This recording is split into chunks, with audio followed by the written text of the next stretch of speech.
Student, this is Pankaj Kumar. Welcome to Bolsai channel. Student, इस video में मैं आप लोगों को चैप्टर 2 यानी स्ट्रक्चर ऑफ एटम्स के इंपॉर्टेंट न्यूमेरिकल्स बताने जा रहा हूँ। Numerical basically based on how to find out the number of electrons if the mass has been given और charge has been given, or number of mass, number of protons, number of neutrons, as well as numerical based on de Broglie equation, where we have to find out wavelength, frequencies, velocity of light, wave number, etc. etc. So student, let's start this session. Video के अंत तक बने रहिए. Of course, we will come to know each and everything pertaining to structure of atoms and its numericals. So student, ध्यान दीजिएगा. First sum ऐसा है, calculate number of electrons weigh 1 gram. फिर से पढ़िए student, calculate number of electrons weigh 1 gram. आप जानते हो कि इलेक्ट्रॉन का जो मास है वो 9.11 10⁻⁻28 ग्राम होता है, ग्राम में.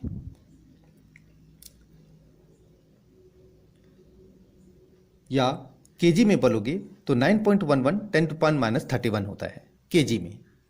तो चूंकि ये ग्राम में है, दैट्स वाई मैंने लिखा है 9.1 भी आप ले सकते हो. 9.11 इंटू 10⁻28 ग्राम में द मास ऑफ 1 इलेक्ट्रॉन, एक इलेक्ट्रॉन का मास हुआ. तो therefore 1 gram is the mass of कितने नंबर्स ऑफ इलेक्ट्रॉन. तो कुछ नहीं करना है स्टूडेंट, लिखेंगे 1, ये 1 और ये 1 इंटू हो गया, डिवाइडेड बाय 9.11, आप 1 भी लिख सकते हो, इंटू 10⁻⁻28. सीधी बात है स्टूडेंट कि अगर आप माइनस को ऊपर ले जाते हो तो 10⁻28 हो जाएगा, और ये 9.11 को अगर आप हटाते हो पॉइंट से तो ऊपर में 100 हो जाएगा, और नीचे में 911 हो जाएगा. पॉइंट हटा दिया मैंने, 9.11 से पॉइंट हटा दिया मैंने, ऊपर में 100 हो गया, और नीचे से जो पावर है -28 ऊपर जाएगा तो स्टूडेंट पॉजिटिव हो जाएगा. करेक्ट. अब अगर इसको डिवाइड करोगे और साइंटिफिक मेथड में लिखोगे तो अप्रॉक्सीमेटली इसका आंसर 1.09 इंटू 10⁻27 इलेक्ट्रॉन्स आएंगे.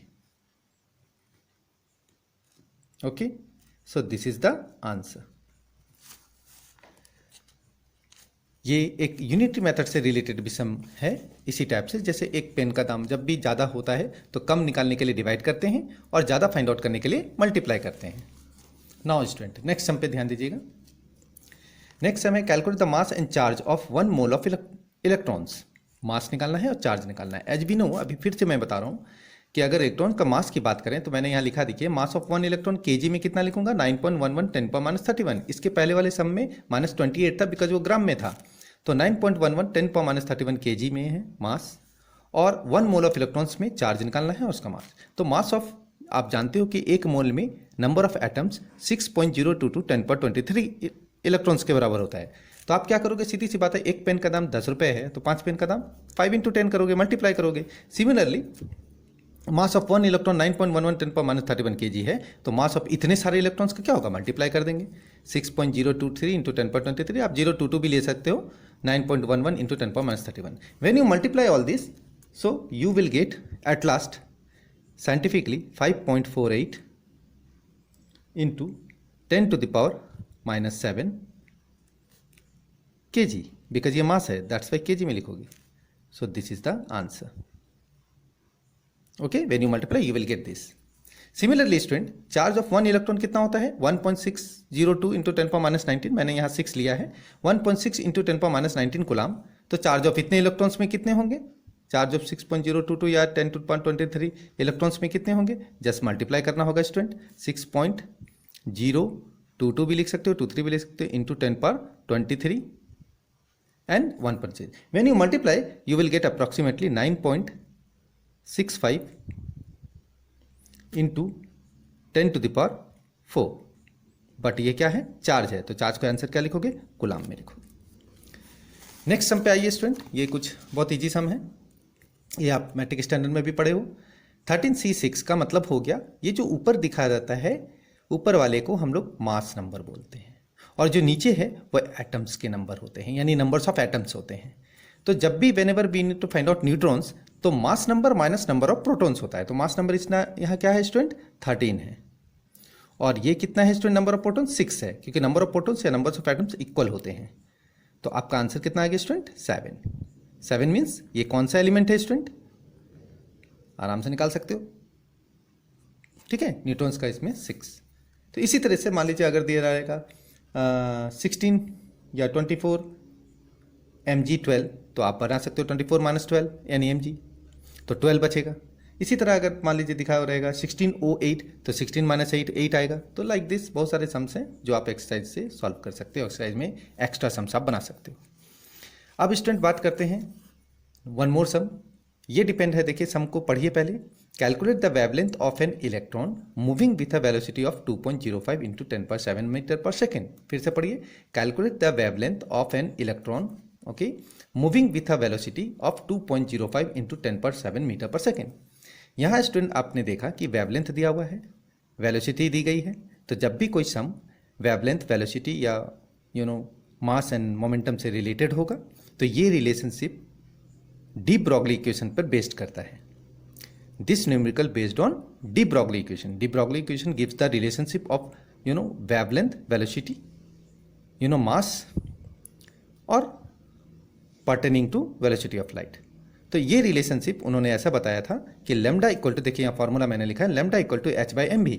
अगर मोमेंटम दी जाती तो momentum equal to mass into velocity, तो मोमेंटम की जगह h/p की जगह m इंटू v है। हो सकता है मोमेंटम दी गई तब आप डायरेक्ट h/p लिखोगे, अगर मोमेंटम नहीं है, मास और वेलोसिटी है, तो आप h/mv लिखोगे।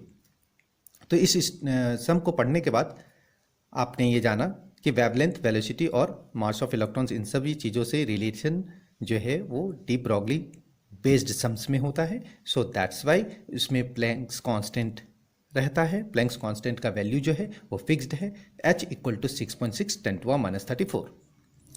मास ऑफ एन इलेक्ट्रॉन, एक इलेक्ट्रॉन में कितना मास है, अब ये भी हम लोगों ने पढ़ा। m इक्वल टू 9.11 भी आप लिख सकते हो, 9.1 इंटू 10⁻31 kg। वेलोसिटी दी गई है 2.05 इंटू 10⁻7, उसको मीटर पर सेकंड में लिख लीजिए। अब अभी आपको फाइंड आउट क्या करना है, कैलकुलेट द वेवलेंथ। वेवलेंथ यानी lambda, lambda equal to h/p, p तो नहीं दिया गया है, मास और वेलोसिटी है, तो इसलिए h/m भी लिखोगे। h का वैल्यू कितना है स्टूडेंट, वो तो फिक्स्ड होता है 6.6 इंटू 10⁻34 डिवाइडेड बाय मास कितना है स्टूडेंट 9.11 भी लिख सकते हो, 10⁻31 ओके, एंड इंटू भी कितना है स्टूडेंट 2.05 इंटू 10⁻7। ठीक है।